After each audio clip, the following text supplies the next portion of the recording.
in Southampton, it's always there. Always. And I haven't seen that film, The Titanic. I will not go and see it because I think they've just romanticised it, you know. But this area that we're in now, it was a very poor area.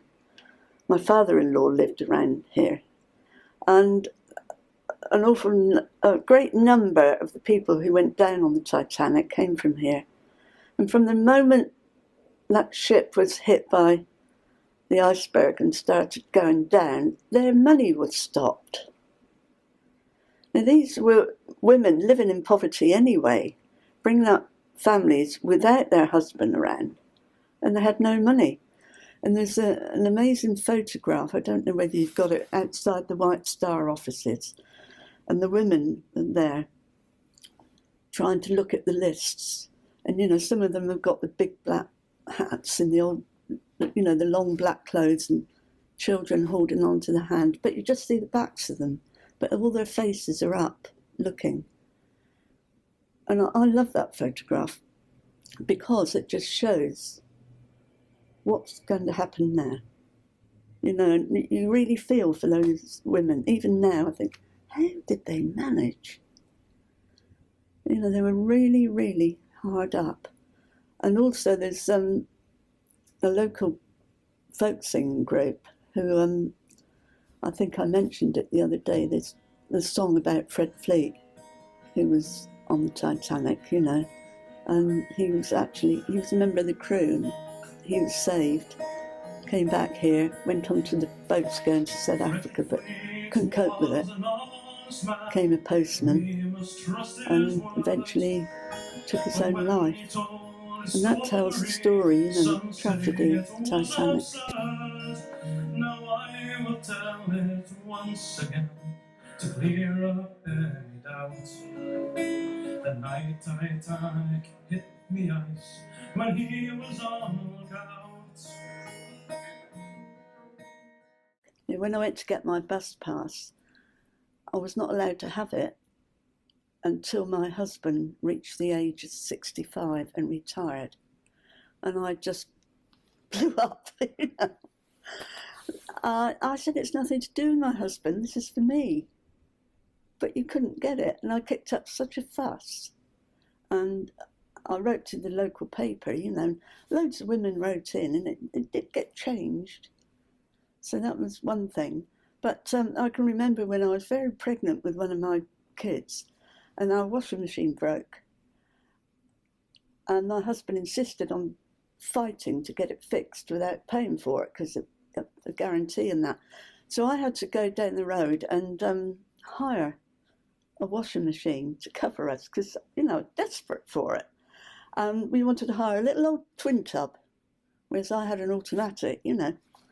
And I went down there and we wanted it for 3 months, so we covered the arrival of the baby and all that. And I had all the money for the 3 months hire. And he said, no, we need your husband to sign it. And again, I threw a wobbler right there. I think he was absolutely terrified that I was going to give birth or something, you know. And I thought, how stupid. Women could not. And I actually had the money there. I mean, how daft is that? But there's all sorts of things that used to irk me when I'd get a letter addressed to Mrs. followed by my husband's name. And I always used to stop and say, no, I've got my own name. I mean, if I was getting married now, I wouldn't dream of changing my name, you know. From when I got married, about 100 years ago, things have totally changed for women, you know. Most women drive now. I mean, my mother and mother-in-law wouldn't have dreamt of driving.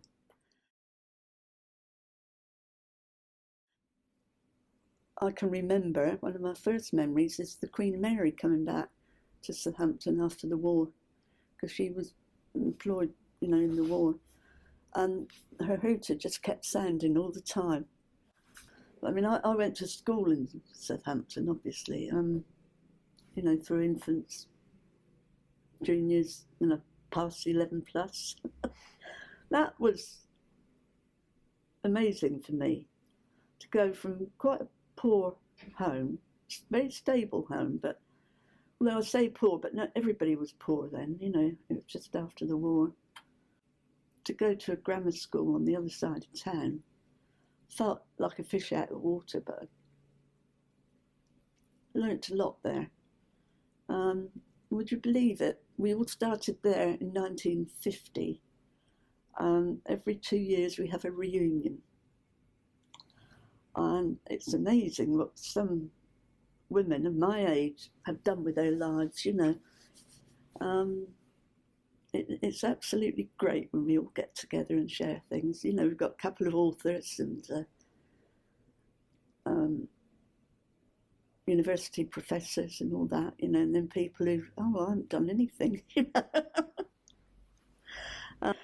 Then I went to university, and that was a revelation. Actually, the Open University started me off. You know, I did some courses there, got some credits, which got me into Southampton. So everything changed.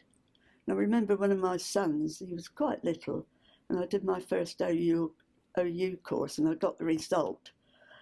And he said, "Oh, good, are you going to go back in the kitchen now like a proper mum?" Totally not like that now, you know. He's really, really a feminist. In fact, I'm quite proud of, you know, I've got three of each kids, and I'm quite proud of the boys that they're all feminists. In the early hours of this morning, the Canberra sailed into Southampton to be converted from luxury liner into troop carrier. Even before the 1,600 passengers had disembarked, the Ministry of Defence had taken over, and preparations were starting to accommodate the 2,000 troops and all the necessary equipment. A shipbuilding and repair firm moved in lorry loads of steel girders with which to construct a flight deck capable of handling at least 3 helicopters. And officers of the Parachute Regiment and the Royal Marines started making arrangements for the 2,000 men who will be reporting there tomorrow. Also aboard will be 250 of Canberra's crew and 30 Royal Navy nurses. And then I can remember one night when the Falklands crisis was on, and the Canberra was going out as a hospital ship, you know, and it was on a Good Friday. And I said to my youngest son, I said, "Come down to the shore with me and watch it going out." I said, "This is history." And I thought, oh, there won't be anybody down there. It was packed solid with people.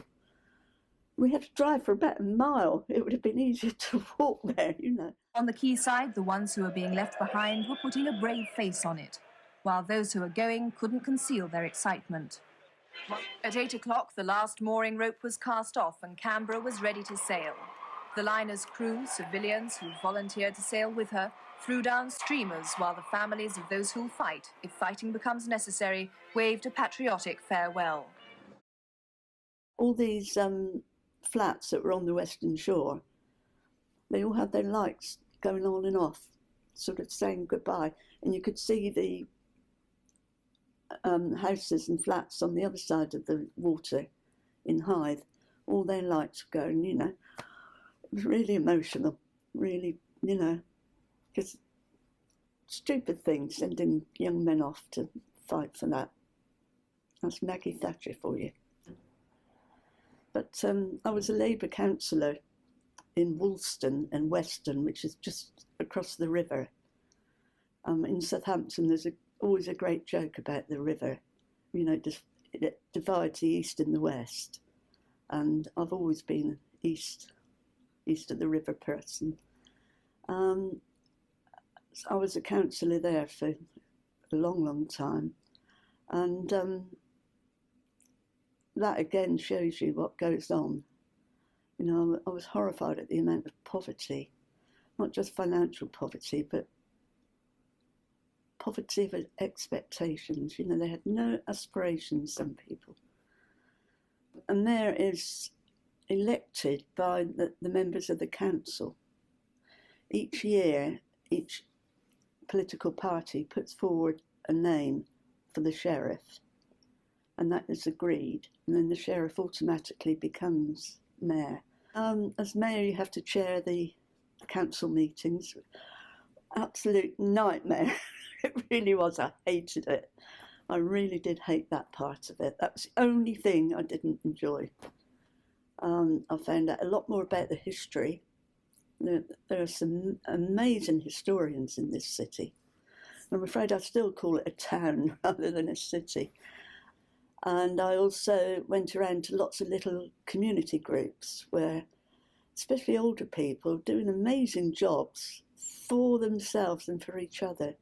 And there's a group at Swaveling at the neighbourhood centre, and they invite pensioners in there. Not only do they have a meal, but they have grown the meal in a small garden they've got, so they grow the vegetables. They all help to get it ready, then they eat it and enjoy it. They do some sort of activity afterwards, and then they get the recipe to take home.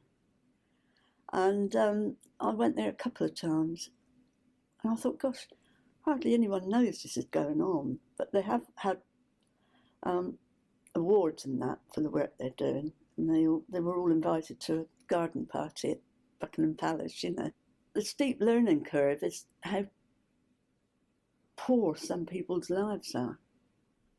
You know, I think I've lived a life that has been quite enriched by education and the arts and culture and all that, and sport. Some people just don't have that at all. You know, I've got my own house and a car, and I would go and see somebody on the Western Estate or down the bottom of Wolston, and they struggled to get into town because of the poor bus service or because of the cost of it. I started a Sunday lunch project for the homeless 25 years ago, and it's still going strong. We didn't think it would last more than a few months. And there's 2 centres where people can come if they want a free, and you know, it's very important that it's free, because if it's not free, the people on the bottom don't get it. And I could write a book about that. That is still going strong. And so you met a different kind of poverty there, because they had nothing. They were sleeping on the streets, or, well, a good place they get to is the multi-storey car parks, because that's out of the weather, you know. You know, there's nowhere to wash. There's nowhere to clean yourself at all. The toilet's all shut at night. You know, I can remember a lady ringing me up to say that her husband had died, and she had his clothes and a bag of shoes and socks. She said, will they be any good? I thought, yes, please. And I went to get them, but of course I had to spend ages with her because she wanted to tell me all about them. And I can remember taking this bag of shoes and socks. This was to the soup run prior to the Sunday Lunch Project, because they used to organise the volunteers for that. And they just fell on these shoes and socks and put them on straight away. And afterwards I had to go around and pick up what they'd left behind. And I've never felt so humble. You know, picked up a shoe, there was just no sole there.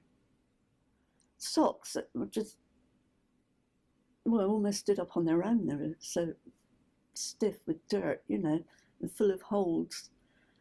And that's real poverty, you know. And off they went as happy as anything because they've got shoes and socks. It's quite dreadful that there's that sort of poverty still in this city. I'm on the Southampton Council of Faiths. So every month or so we have a meeting, usually in the mosque, with representatives from all the different faiths. And we sort of take one step forward and 2 back sometimes. But recently, when the awful things happened in Paris, very quickly there was a gathering at the Peace Fountain up in one of the parks, and we had a minute's silence, you know, and people spoke. And then in the evening at the mosque, we went and joined in with the prayers, the Friday night prayers, because I had to go and sit with the women in the women's room, which I don't like doing. And then afterwards we had a candlelit vigil outside. And then we all had refreshments together. And to me, that is very, very important that we all get together like that. Because sometimes there's a hesitancy about going up to people because you think, oh, do they speak English? Will they be offended? Will they be a bit frightened? And it's more important than ever, with what's going on in the world, to be friendly,